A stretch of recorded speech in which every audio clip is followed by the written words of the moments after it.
ሰላም ጤና ይስጥልን የቱና ኒውስ ቤተሰቦች ፈጣንና ትኩስ መረጃዎች ወደ እናንተ እንዲደርሱ ሰብስክራይብ በማድረግና ዜናም ሲለቀቅ ቀድሞ ምልክት ለእናንተ እንዲሰጣችሁ የደወል ምልክቷን በማብራት ዜናዎቻችንን ማድመጥ ይጀምሩ። እስራኤል አሁንም በሊባኖስ ውስጥ የምትፈጽመው ጥቃት እንደቀጠለ እየተነገረ ነው። እስራኤል በደቡባዊ ሊባኖስ የምትፈጽመውን ጥቃት ዛሬ መቀጠሏን ተከትሎ 3 ሰዎች መገደላቸውን የሀገሪቱ መገናኛ ብዙሃን ዘገቡ። የሀገሪቱ ብሔራዊ ዜና አገልግሎት የእስራኤል ጦር በታይር ምስራቃዊ አካባቢ በርካታ ህንጻዎች ላይ ጥቃት ከፈጸመ በኋላ የአደጋ ጊዜ ሰራተኞች ከፍርስራሽ ውስጥ የሰዎችን አስክሬን ማውጣታቸውን ዘግበዋል። ሉሬንት የተባለው ድረገጽ በበኩሉ በሁለት ተጨማሪ ሰዎች ከጥቃት በኋላ ያሉበት አለመታወቁንም ጽፏል። ብሔራዊ የዜና አገልግሎቱ እስራኤል በታይር ተራራማ አካባቢ በማለዳ በፈጸመችው የድሮን ጥቃት 2 ሰዎች መገደላቸውንም አስታውቋል።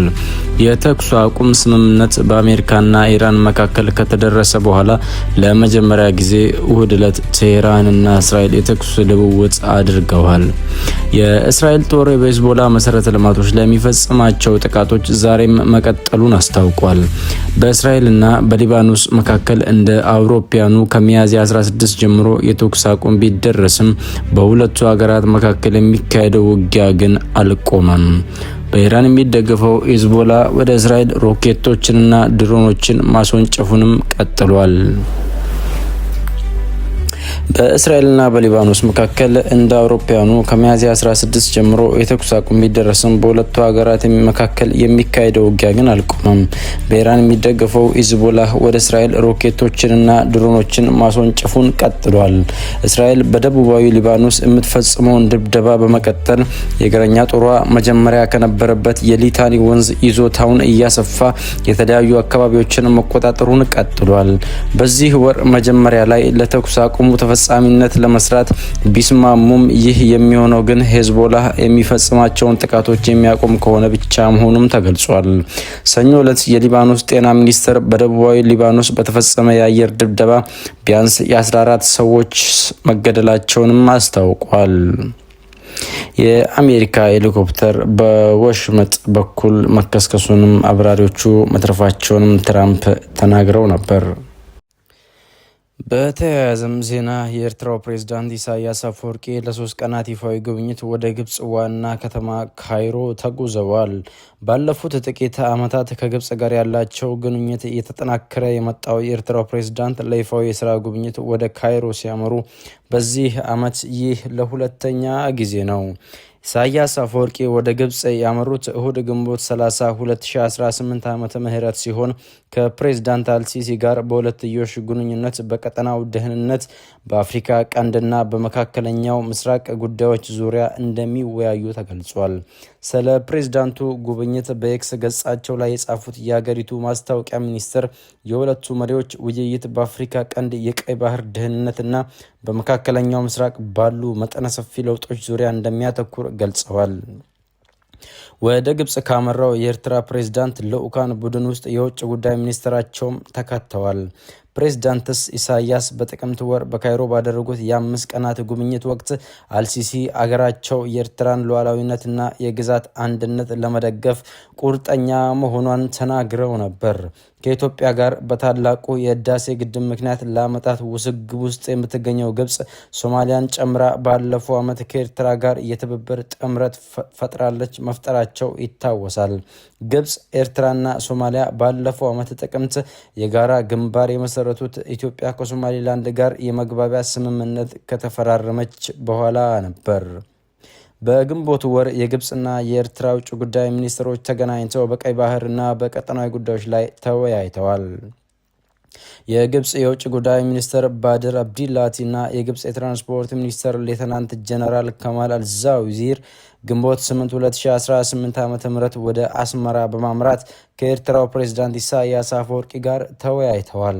ከዚህ ውይይታቸው በኋላ የግብጽ የውጭ ጉዳይ ሚኒስትር ባድር አብዲላቲ የቀይ ባህር አስተዳደርና የደህንነት ጉዳይ በዋነኛነት የሚመለከተው የቀይ ባህር አጎራባች ሀገራትን ነው ብለዋል።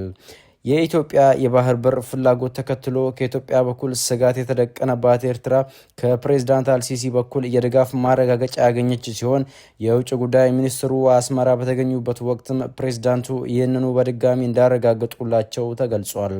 የአሁኑ ፕሬዝዳንት ኢሳያስ አፈወርቂ ጉብኝት የተሰማው በቀጠናው ከቀይ ባህር ጋር በተያያዘ ያለው ውጥረት በተካረረበት ወቅት ነው። ኢትዮጵያ የባህር በር ፍላጎት አጀንዳዋ ይፋ ካደረገች በኋላ ግብጽ ከበባ በሚመስል መልኩ የተንቀሳቀሰች ነው ስትል ኢትዮጵያ ክሷን በውጭ ጉዳይ ሚኒስቴር ቃል አቀባይ በኩል አሰምታለች። ቃል አቀባዩ ይህንን ያሉት ቀይ ባህር ላይ የሚደረግ የትራንስፖርት እንቅስቃሴን እና የወደብ ትስስርን በተመለከተና ግብጽና ኤርትራ ስምምነት ከተፈራረሙ በኋላ ነው።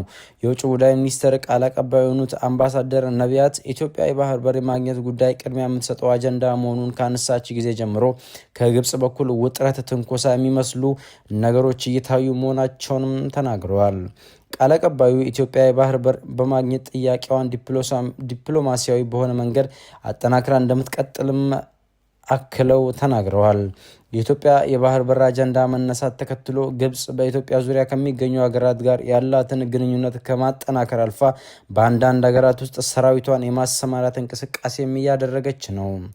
በተመሳሳይ የኢትዮጵያ መከላከያ ሰራዊት ጽምዶ በሚባለው በእንቅስቃሴ በኩል በኢትዮጵያ ሉዓላዊነት ላይ የሚቃጣ ስጋት ቢኖር ለሚወስደው እርምጃ አገር ውስጥ ለሚገኘው ዲፕሎማቲክ ማህበረሰብ ማሳወቁን ተናግሯል። የመከላከያ የውጭ ጉዳይ ሚኒስቴርና ወታደራዊ ትብብር ዳይሬክተር ይህንን እንቅስቃሴ ወደ መሬት እናወርዳለን ብለው ስንዝር እንቅስቃሴ የሚያደርጉ አካላትን አስጠንቅቀዋል። ዳይሬክተሩ ሜጀር ጀነራል ተሾመ ገመቹ ጽምዶ በሚለው ስያሜ በህዝባዊ ወያነ ሓርነት ትግራይ ህወሓት አመራሮችና በኤርትራ መካከል ይደረጋል ስለሚባለው እንቅስቃሴ ሲናገሩ ጸረ ሉዓላዊነት በማለትም ጠርተውታል። አክለውም ጫንቃቸውን ለፈርዖን ቀንበር በሰጡ የኢትዮጵያ አካላትና አካባቢ ላይ ባሉ ስብስብ የተፈጠረ ነውም ብለዋል። ከዚህ ሀሳብ ጋር የሚያያዝ ጉዳይ ነገ ትልቅ እርምጃ የሚያስወስድ ጉዳይ ቢነሳ የማንንም ፍቃድ መጠየቅ እንኳን ባያስፈልግ ወዳጆቻችን፣ አብሮ የሚሰሩ ሰዎች፣ የውጭ ሰዎች ይህን ሀሳብ እንዲገነዘቡ ማድረግ ተገቢ መሆኑን አብራርተዋል። ሜጀር ጀነራል ተሾመ የውጭ ጉዳይ ሚኒስቴር በዚሁ ጉዳይ ላይ ተመሳሳይ ስራ ያከናውናል የሚል እምነት እንዳላቸውም አክለዋል። በጽምዶ እንቅስቃሴ የሚሳተፉ አካላት ሀሳባቸው ተግባራዊ ለማድረግ የሚንቀሳቀሱ ከሆነ እንደ ሉዓላዊ አገር ይሄ ተቋም ደግሞ በመንግስት ግዳጅ እንደተሰጠው ኃላፊነት እንደተሰጠው የኢትዮጵያ ሉዓላዊነትን ለማስጠበቅ ስራ እንደሚሰራም አክለው ስም በእሳት እንደሚቀልጥ ይቀልጣሉ ብሎም የምናስበው የምናምነው ብለዋል። የኢትዮጵያ መንግስት ባለስልጣናትና የመንግስት የመገናኛ ብዙሃን በአገሪቱ ውስጥ ሰላምን ለማደፍረስ የተንቀሳቀሱ ነው የሚሏቸውን ቡድኖች በኤርትራና በግብጽ የሚደግፉ ናቸውም በማለት ይከሷቸዋል።